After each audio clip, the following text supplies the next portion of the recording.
美英中法俄是联合国5大常任理事国，是全球重要的武器供应商，在维护世界和平、解决地区冲突方面发挥了巨大作用。一般国家最多也就对五常磕磕碰碰，不敢有什么大动作。而在历史上，有一位著名的独裁者，前利比亚的最高领导人卡扎菲，是把五常全都得罪了。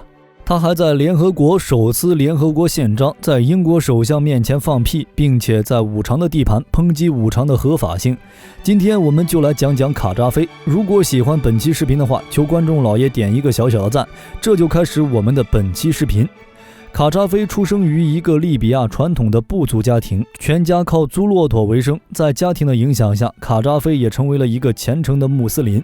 在利比亚独立后，他的父亲费了很大的力气，把卡扎菲送到了一所小学读书。卡扎菲读书时极为刻苦，毕竟家里穷，自己要争气。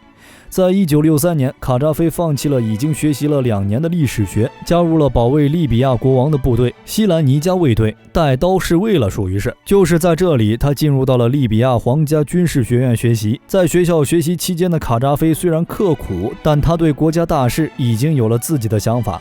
他想让利比亚摆脱西方的控制，成为一个真正的主权国家，所以他才从历史学转向了参军。1965年毕业后，在陆军服役，4年又去了英国的军事学院学习。在军队中，卡扎菲建立起了一个以自己为中心的自由军官组织。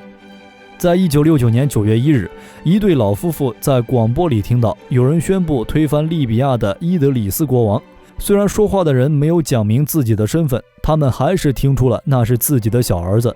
1周后，各方知道谋划这次政变的人才27岁，他从10年前就开始谋划，在政变过程中也没有很大的流血牺牲，仅王室卫队有1人牺牲。行动还在策划时，就因为各种原因3次推迟时间。卡扎菲在一次电视谈话中讲起了政变的部分细节，他本人说出的诸多情况，在外人看来，这场政变更像是一次成功的闹剧。在1969年8月31日深夜，已经策划好一起的卡扎菲和军官们开始了行动。卡扎菲命令助手奥马尔·米海什坐飞机去到首都的黎波里，接手那里的军营。等米海什在傍晚到达机场的时候，发现飞机已经满员，最后他是通过朋友走后门才登上的飞机。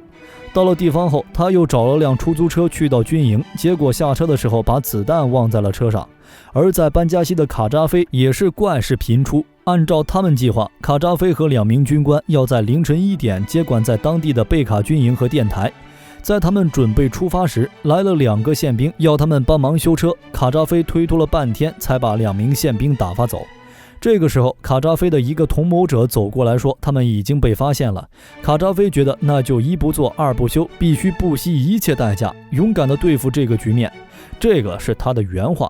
他们把子弹和轻机枪塞满1辆车，就带人出发占领电台。走到半路发现就他一个人，原来是因为来的路上没有路灯，他的车队在一个岔路口去到了贝卡军营。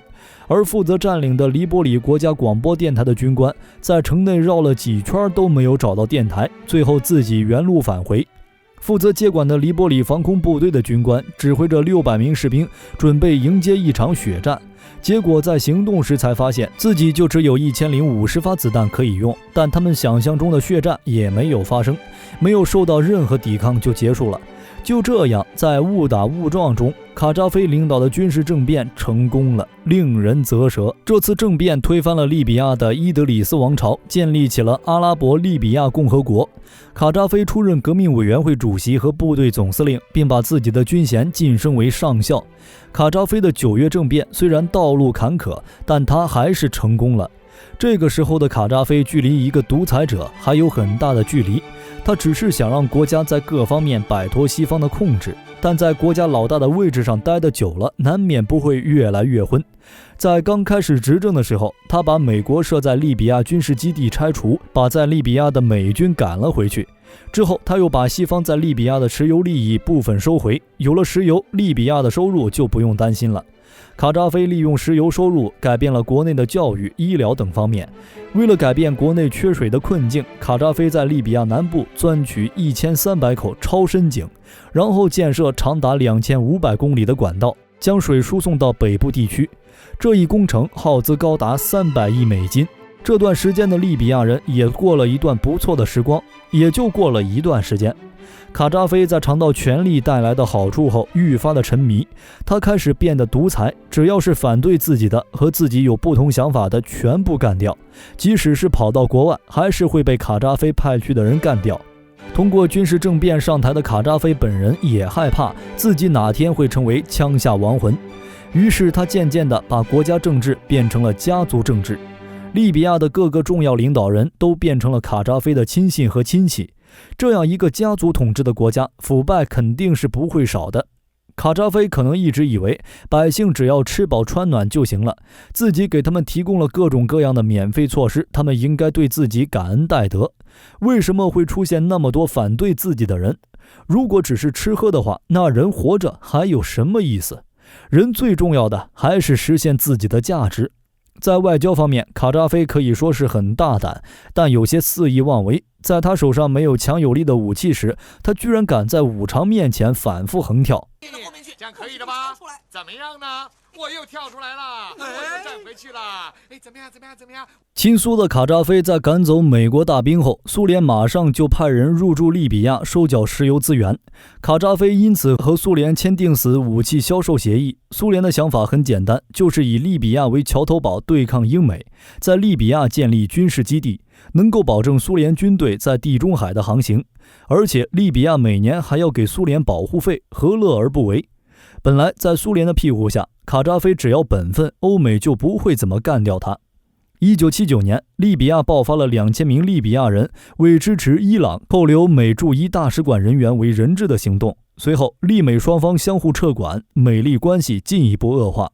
1986年，利比亚以美国舰队入侵领海为由攻击美军，美军3架军机被击落，随后美国进行了2次针对卡扎菲的空袭，两国关系再次恶化。